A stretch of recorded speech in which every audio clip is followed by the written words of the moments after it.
Salve, meus caros, vamos continuar. A gente está trabalhando sobre essa lógica, a gente está tentando entender o que é uma cultura política e o que é esse sentido dessas formações políticas.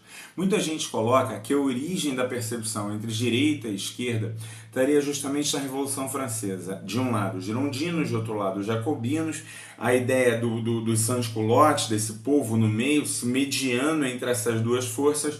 Uma que tendia muito mais a uma ruptura das estruturas, a não aceitação das bases do antigo regime, o apagamento de determinados processos, por isso entendidos como progressistas ou como aqueles que queriam transformar o fundamento da base social. E de outro lado, os girondinos, que entendiam que era necessário uma transformação, uma revolução, mas que determinados fundamentos, determinadas práticas, determinadas estruturas deveriam ser mantidas.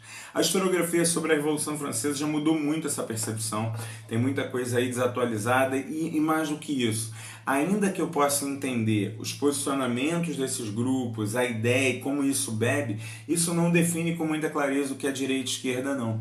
Eu diria que o que define de uma forma mais clara as percepções de direita e esquerda são justamente aqueles que vão estar legitimando e entendendo e buscando a melhora do funcionamento do Estado burguês e aqueles que entendem que há necessidade de manter uma ruptura, que o Estado burguês que foi alcançado a partir do século XVIII ou século XIX, esse modelo de Estado-nação, ele pode ser melhorado, atenuado, rediscutido, implodido.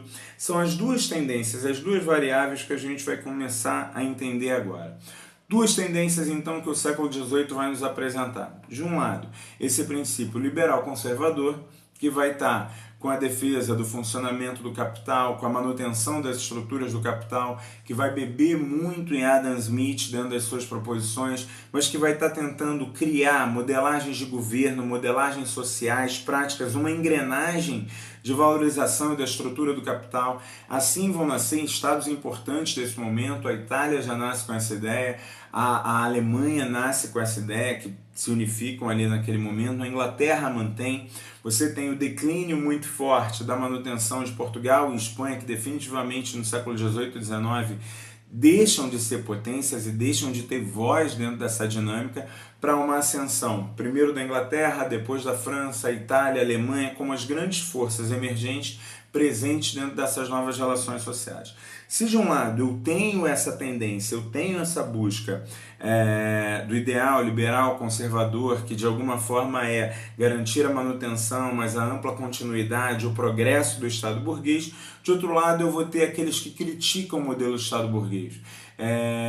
O desenvolvimento que é alcançado ao longo do século XIX, o crescimento econômico, muitas vezes ele não se manifesta em prol das populações. Aí você vai ver vários autores trabalhando sobre isso. Cidades pobres, cidades imundas, populações sofrendo violências de maneira muito séria, falta de regulação do funcionamento de trabalho, morte por acidentes de trabalho de maneira muito impactantes e muito claras, ao mesmo tempo que se desenvolve de um lado a ideia de que a percepção de que o olhar, aquilo que o humanismo de alguma forma teria conseguido conquistar, estava sendo ameaçado de ser perdido.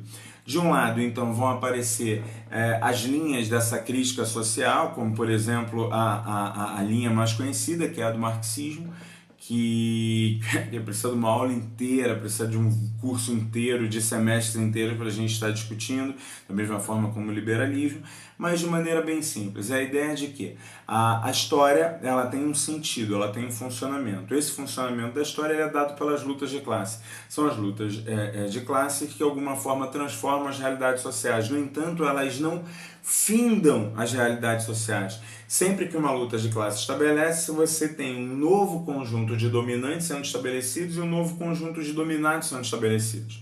Esses dominados vão lutar, até que alcancem a condição de dominantes, fazendo que outros grupos se estabeleçam como dominados.